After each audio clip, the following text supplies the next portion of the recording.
Now our next topic is variance. As you all know that there are many formulas of variance. One of them is variance of x is equal to expectation of x minus expectation of x whole square.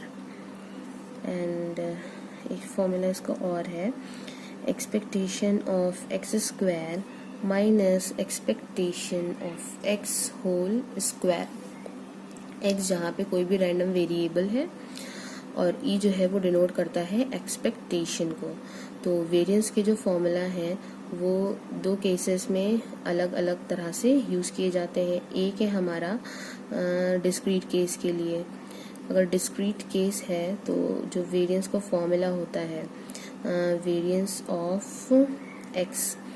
अच्छा देखिए, variance of x हमारा formula जो ये है इसको हम किस तरह से लिख सकते हैं. एक्सपेक्टेशन ऑफ x का मतलब आपको पता है क्या होता है, वो होता है x बार होल स्क्वायर.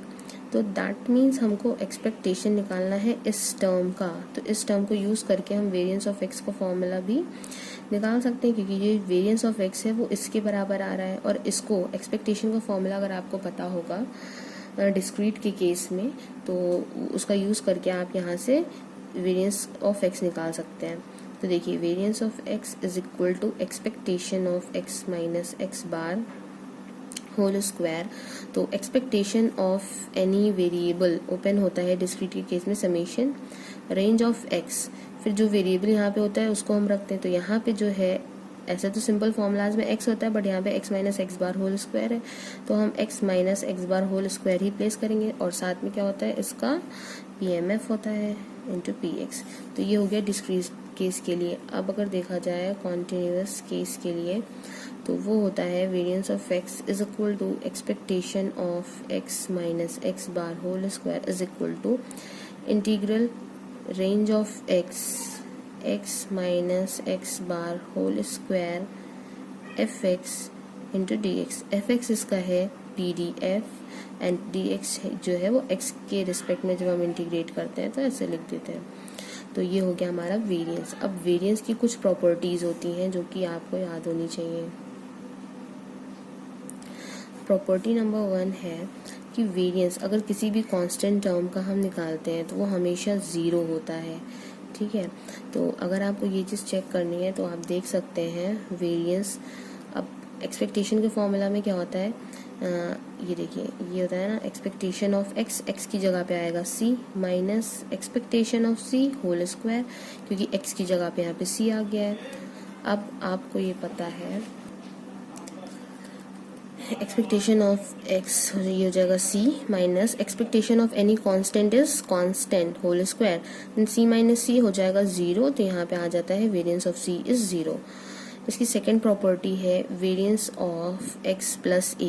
अगर कोई भी वेरिएबल है जिसमें कोई भी कांस्टेंट हम ऐड कर रहे हैं और उसका हमें वेरिएंस निकालना है, तो वेरिएंस जब x पे ऑपरेट होगा तो हो जाएगा variance of x plus variance of a. अब हमें पता है वेरिएंस ऑफ x तो वेरिएंस ऑफ x ही रहेगा, बट a जो है वो क्या है हमारा, वो एक कांस्टेंट है. तो कांस्टेंट होने की वजह से वो 0 हो जाएगा. तो दैट मीन्स अगर कोई भी इस तरह का टर्म आता है तो कांस्टेंट हमेशा 0 हो जाएगा और हमें variance of x he find करना होगा.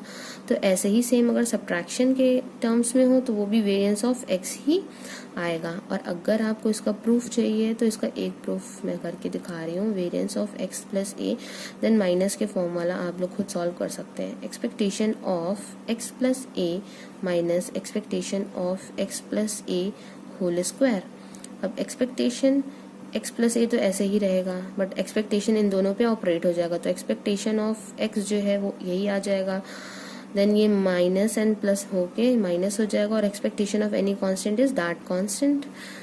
देन यहाँ से a कैंसिल आउट हो जाएगा. Expectation of x minus expectation of x whole square, और ये होता है वेरिएंस ऑफ x.